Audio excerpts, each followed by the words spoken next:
Hello. Hello. Action. We sip coffee.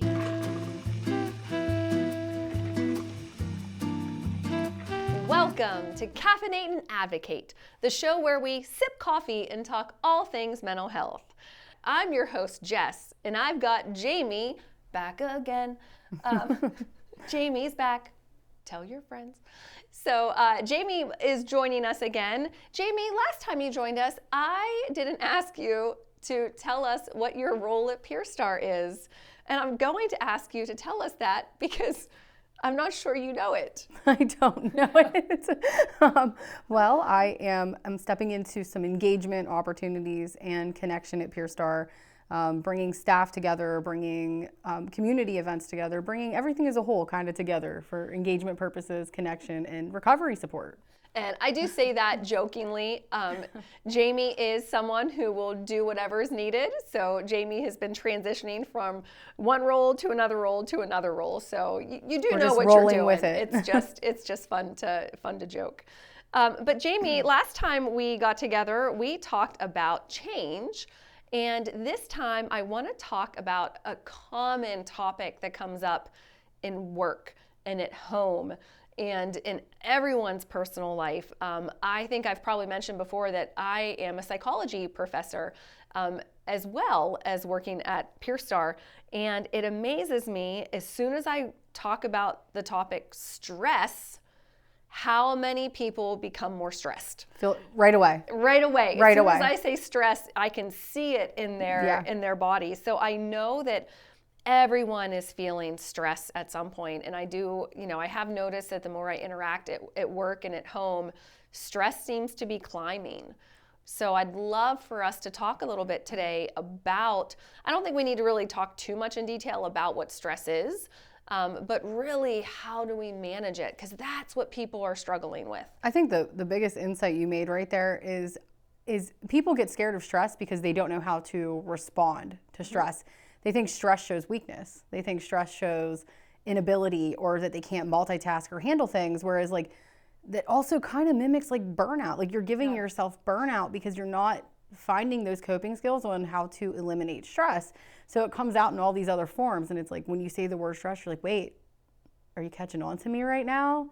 And they don't want to feel that way. They don't want to feel like somebody sees that they have a workload. Yeah, or I think or a task load. You hit it spot on. People, instead of thinking oh, someone recognizes that I'm stressed, they're like, oh, someone recognizes that I don't have it all together. And it's like, no, that's not it at all. I think a lot of people struggle to also understand that stress can be a good thing. So, there's good things that happen in our lives that cause stress, like getting married causes stress, but most of us will agree it's something you look forward to. Planning a family, having a change in a job, buying a house, buying a car, all these different things are stressful, but most of us would agree they're good. Stresses that you've been actually not only looking forward to, but working towards.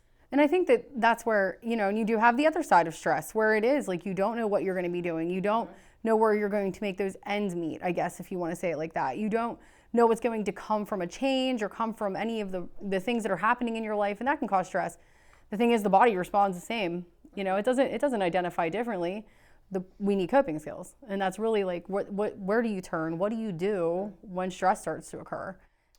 It's so funny because I've said it 1,000 times on here, I'm a pretty go with the flow person. Mm-hmm. So if you ask me if I get stressed, I'm usually like, not really. Oh my goodness, my body gets stressed.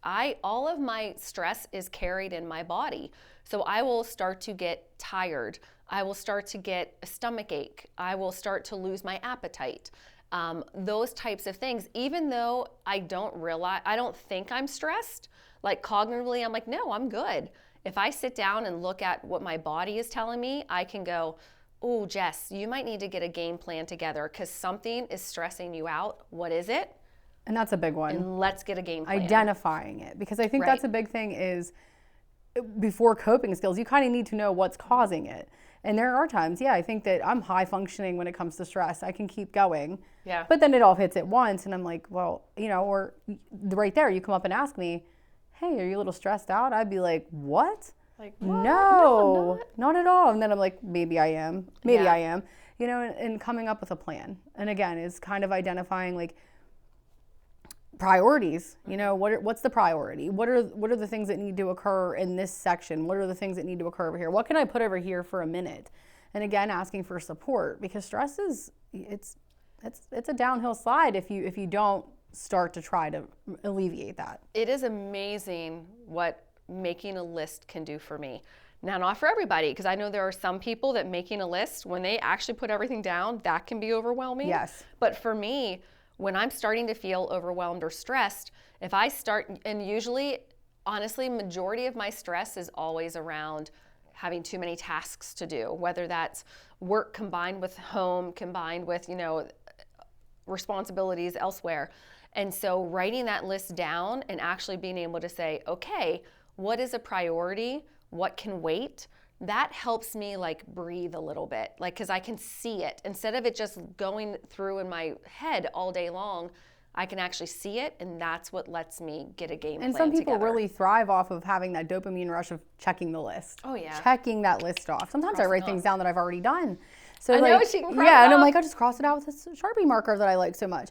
So there's that, but then there's Just kidding, I do it too. It's not weird. also knowing that like your wellness tools, and having those wrote down. Like, what can you do in self-care, intentional self-care? You taught me a lot about that through these years. Is yeah. intentional self-care is taking care of your body. Like you said, your body really plays into your stress. So like taking care of your body is like the step that you need to take sometimes. Maybe it is just taking a break, and that's also a word that's like it causes friction when you say it, a break.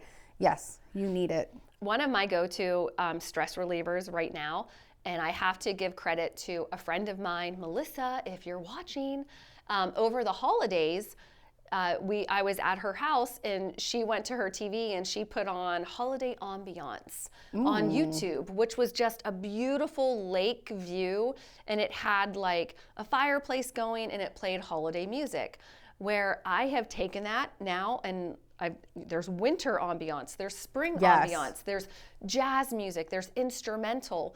And so even whether I'm at home cleaning, I will just put that on the TV, and it's a beautiful scenery, it's peaceful music.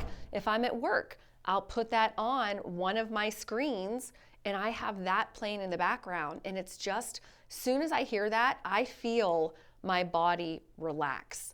And so that's a go-to for me. Talk about intentional self-care. It's a coping skill, but it's also an intentional self-care strategy. If I start it in the beginning of the day before I'm stressed, it's self-care because it keeps me at that calmness.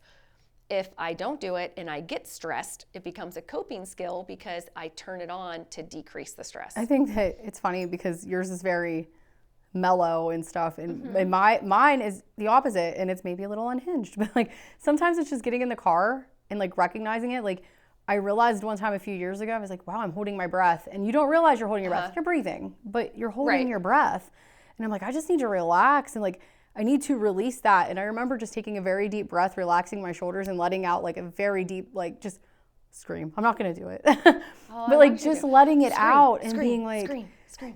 and being like, wow, like you need to release it somehow, And I said, everybody is going to look different when they do that, and I definitely turned on music as well. And it's been, helpful in the background and I think that just acknowledging again, like releasing your shoulders, releasing that tension. And again, stress looks different for everybody. So like, I think it really is, I love the releasing, like you said, like maybe you're in a situation, maybe someone's in an environment where screaming, they're like, oh, I can't scream right here, but I know it would make me feel better. Can you put on a song that you can belt out? Because then you get to still release that voice loudly, but maybe you feel like it's more appropriate for the setting that you're in. And sometimes you just need to sing. Sometimes you do need to sing. We always need to sing. Supports that. And I think, again, is digging down deep to what it looks like. Now, of course, like you just said, not every situation is going to be that. You have stress at the bank and let out a scream, you most likely don't want to be doing that. Right. Stress out at a grocery store, also not a good place to be screaming at the top of your lungs. So just identifying, like, what do you need in the moment? Yeah. That's a big one. Identifying what you need in the moment. And I think going back for anyone who the concept of, like, coping with stress is new, like, it all starts with how can I start my day ready to handle the stress that comes along. And so putting those self-care, strategies in place. I try to walk every day because I know that walking keeps me at a calm level. I pick my music every day intentionally, I think routine in general, Yeah. like having a routine, but also preparing for when routine doesn't work. So like it has to go hand in hand. I can tell you that probably the last 2 to 3 weeks, we get up, me and my family, we're up every day at the same time. We go through the routine of washing faces, brushing teeth. We do all of these things consistently, and probably one time out of those 3 weeks, it's woke up and it hasn't went that way. But you have to be okay with that slight change, which can be stressful, but it's very minimal stress if you're prepared for it. Right. Like, really, is this the worst thing that could ever happen? My child decided to throw a fit when he was asked to brush his teeth, like he's never done it in his entire life? No. You know what I mean? And you learn to go with those things. But I think routine and like you have self-care happening during that routine part of your day. You're walking. Mine is I sip coffee. You know what I mean? Like I intentionally go to my table by myself while my children are still asleep and I drink my coffee because it's quiet. It gives me a minute to breathe, to take on the day, to see what I have to do. I'm saying, do you have a spot for Yes. that? Yes. Because I have a spot, and my kids could tell you, my husband could tell you where my soothing cup of coffee spot is in my house. So Yes. you have one too? And we don't turn the big light on. You leave the big light off. Little light and just relaxing. So. And I think, again, those are the kinds of things that, as simple as they sound, they can really make a huge difference. I agree. So my last question regarding stress, you had mentioned, reaching out for support. Obviously, in peer support, that is a lot of times we are helping people or supporting people as they navigate stress. And we're there for them to bounce their ideas off of how they cope with it and how they manage with it and what has worked in the past and what it hasn't worked for the past. Do you have any, suggestions for someone who doesn't know where to start with getting support or asking for support? I think the biggest thing is acknowledgement. And if you have, safe and healthy living conditions, like it's starting within your home, like where can tasks be, taken from you, or if you need those types of things or support. But then it can also go into your spiritual. It can go into your, community connections and stuff like that. If you need therapy, like therapists and psychiatrists, like those are also ways to figure it out. Talking to your doctor. But I mean, even down to social media groups. Like if you really need something where you can just ask for support, and again, I think, if you're going to start at the most basic thing, it's really sitting down and being honest with yourself. Like, where can I adjust my routine to give me a minute to figure it all out? So yeah, and I'm going to make one suggestion, which, a year ago I probably would not have, but I have learned the benefit of it. Use AI. If you don't know where to begin, go to ChatGPT or any of the other AI, programs, and just do a simple search of, I'm feeling stressed. What are practical, that's a big one. Practical strategies I can do to decrease my stress? You can give AI more specifics. I'm experiencing work stress. I'm experiencing relationship stress. And I like what are practical strategies? I like that you just said practical, because I feel like, again, we always go back to this thing where people just assume that, like, you want to de-stress, you need to join a yoga team. You need to go to the gym. You need to go, go hiking. And like, it doesn't have to be what other people enjoy doing. I like, those things are great for some people, but are you going to add more stress by trying to de-stress? And that's what you want to stay away from. If joining a gym is going to add more stress, that's not productive. Getting yourself a bearded dragon because you think having a pet in your home is going to decrease your stress. He's wonderful, Jess. He's wonderful. Jamie just got a bearded dragon. He's like walking all around now. I'm like running from him about 90% of the time. Yeah, but he's actually adorable. So looking at pictures of him would decrease my stress. He's great. But I think that's a big thing. Practical is relevant because again, if it's going to add stress for you to try to de-stress, that's not practical. Yeah. Well, before we go, it is time for another coffee can question.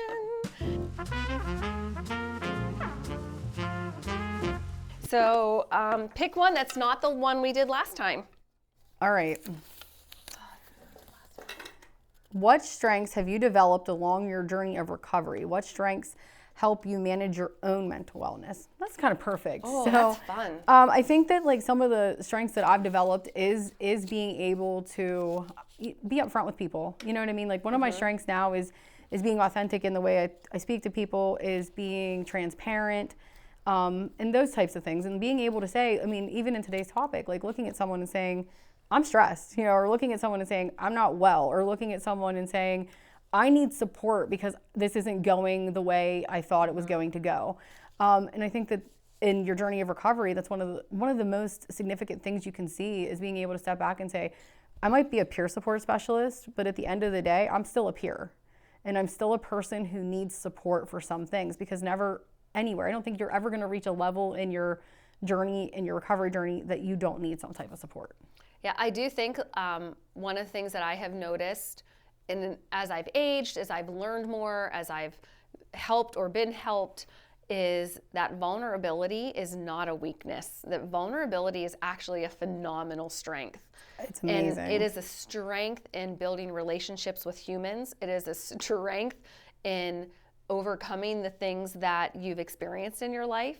And, you know, I feel like a strength that I have gained is being comfortable with vulnerability, of my own vulnerability. I've always been comfortable sitting with other people in their vulnerability. That's the keynote.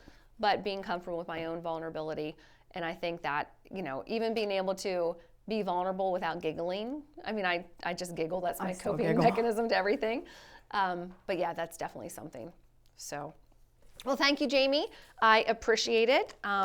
Until next time, I will call you when I'm feeling stressed, because I can do that. Because you find people that you can talk about your stress with. Absolutely. Jamie, thank you so much.